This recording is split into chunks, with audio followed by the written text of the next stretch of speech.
Mr. Ben Ibarra, principal of Dr. Archie L. Blanson Career and Technology High School. I am Kaleigh Newman, and these are Critical Conversations.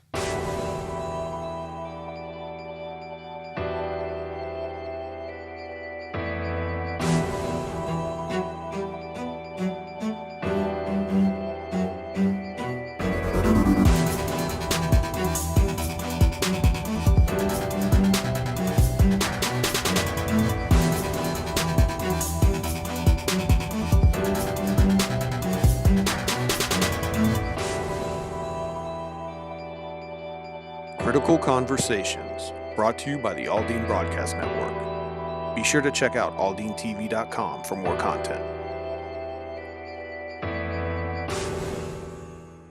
Welcome. Sure. Well, I'm entering my 30th year in education. All of it has been in Aldine. I'd like to say that I'm a proud product of this district. I'm a graduate of MacArthur High School.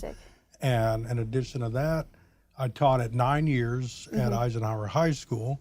And then after that, I began my administrative career. Right. So my administrative career, I was an assistant principal at Aldine Middle School, and then Nimitz 9, and then Nimitz High School. From there, I became a principal of Grantham Middle School, Grantham Academy for engineering. Yeah. And then from there, Eisenhower High School. So I've been a principal for 12 years. 1 year last year was planning the school of Blanson CTE High School. 13 years total as a principal, and 22 total as an administrator. And I want to say congratulations on the 30 years at Aldine. I think that's fantastic. Thanks. After 30 years, Mr. Ibarra was given a year to establish the Archie Blanson Career and Technology High School. He shared his process with us. Sure. So really it kind of began before that for me. So I was on the CTE steering committee, one of the planning committees that they have for CTE, and when discussions came about the planning of the CTE High School, I became very interested while I was principal of Eisenhower. So I began learning everything I could about CTE, learning all the certifications, learning the programs that were being planned, and I was involved in, like I said, in the steering committee for this district on the CTE High School. So when the job became posted, I applied, and I was blessed to earn that position.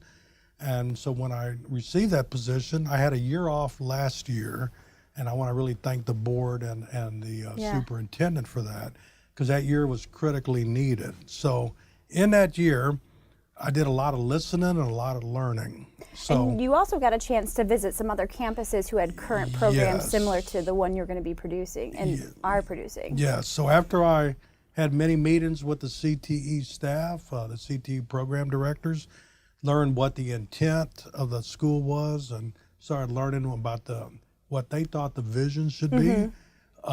From there, I was able to hire a curriculum assistant principal and a lead counselor, and the three of us went with the program directors, and we benchmarked 2 schools that they had used in the planning of the CTE High School. And that was the Biscayne High School in the Dallas-Fort Worth there, Richardson ISD. And then the other one, I can't remember the name right now, but we went to 2 schools in that area, and just talking to their staff and their administration and the students a lot too about what a CTE high school should be, and it was just a great experience. So just a lot of listening, a lot of learning, visits, a lot of reading, leadership, and how to hire people and how to build a vision and culture of the school. Right. And then leading with key district personnel, met with the superintendent and deputy superintendent and assistant superintendent frequently to get things vetted, talk about ideas. So it seems like you've had a lot of collaboration with program directors of CTE, stakeholders in the district, which walking the campus, I was able to see the opportunity of how it's really come full circle from a year of planning into the first days of school, first month of school.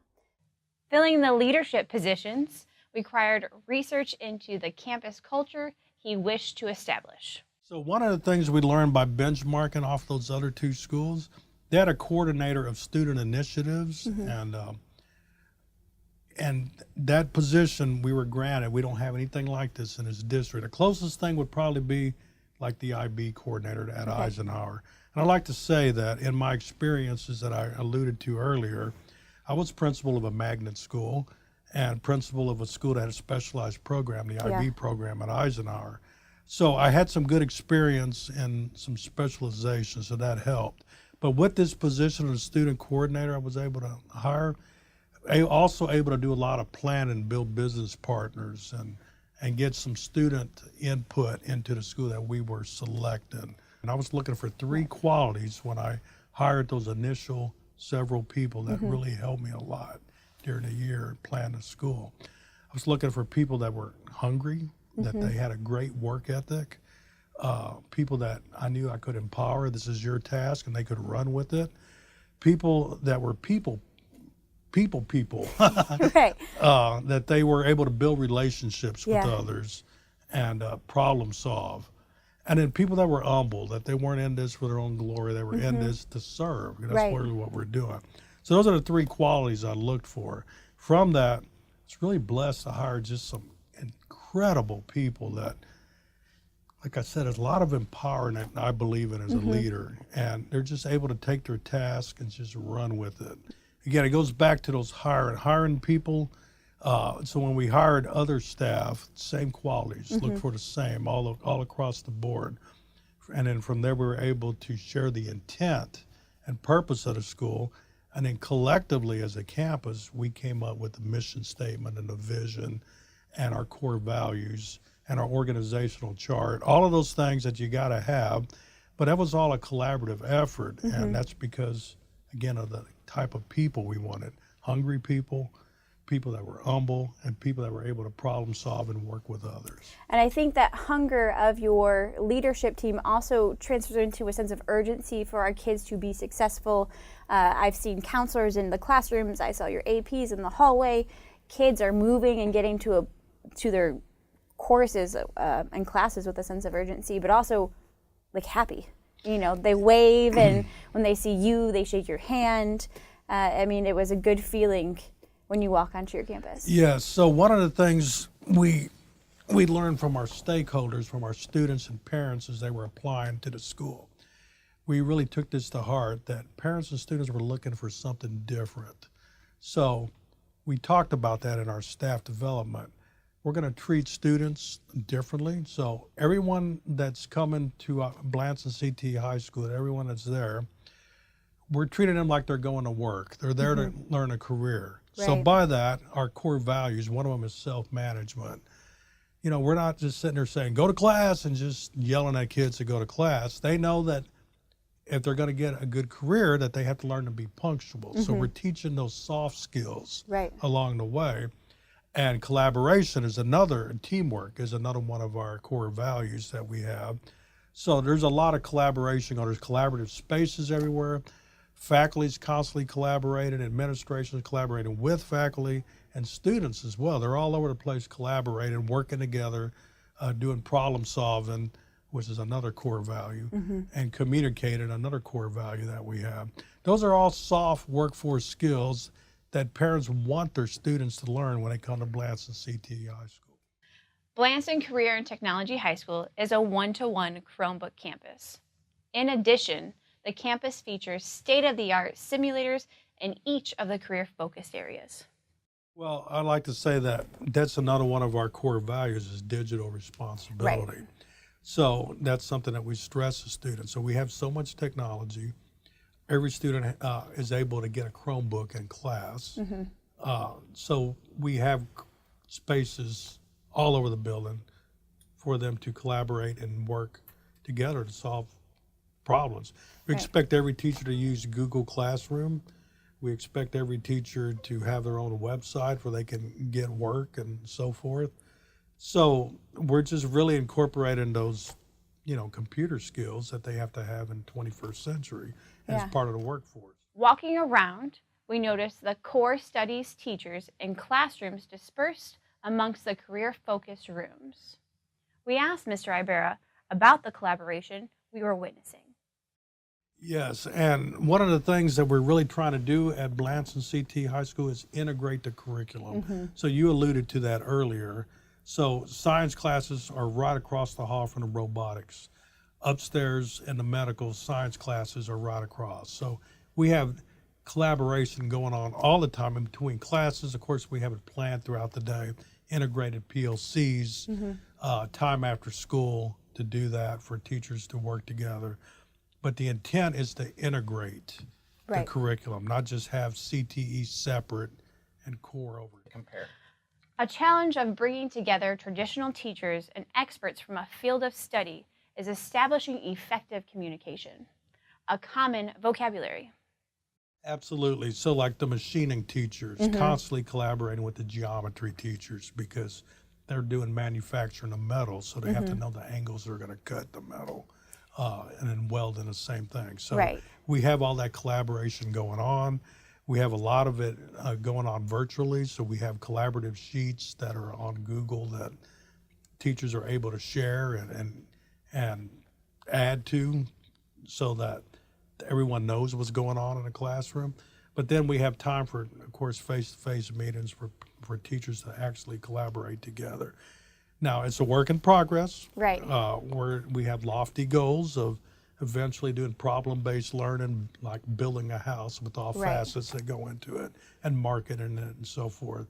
That's where we're trying to go. But in our first year, we're just working on just integrating basic concepts and making sure that students see the connections in their program of study. Because again, they're there to learn a career. So they need to understand all facets of it.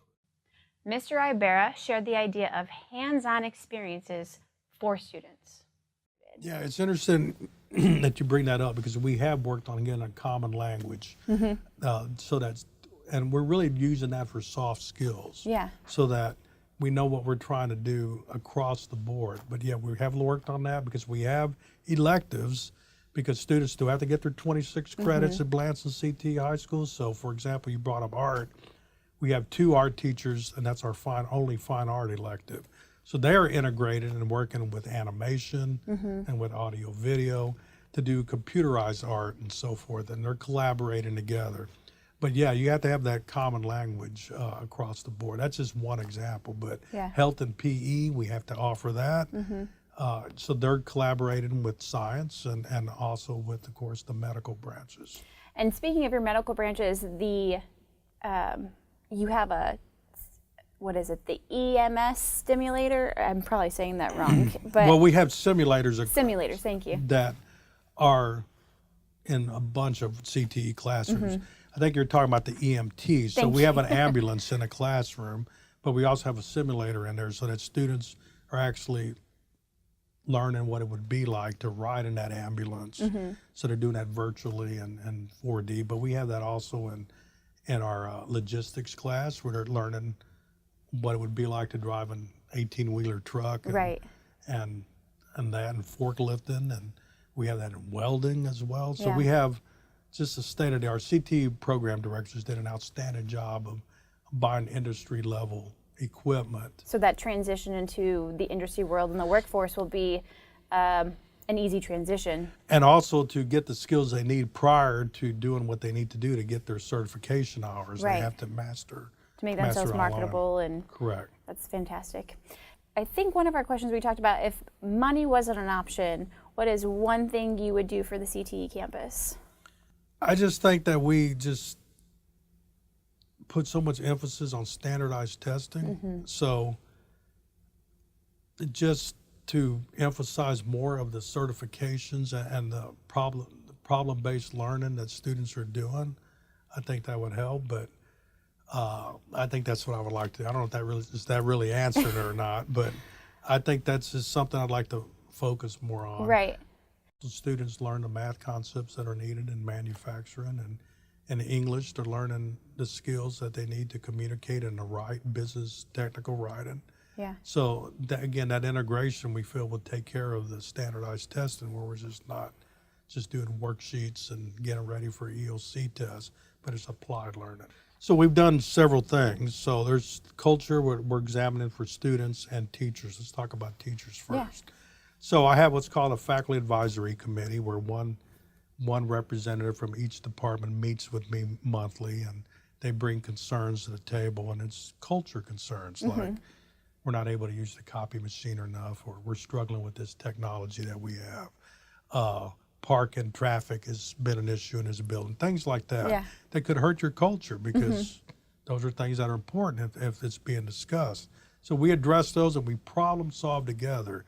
When I talked about hiring people, I talked about I want problem solvers. So when we're in that, it's not just gripes and concerns. Correct. It's suggestions being brought forward. So that's something we're doing, but we also constantly just survey the staff. We use Padlet.com a lot and just put something up and give us your feedback.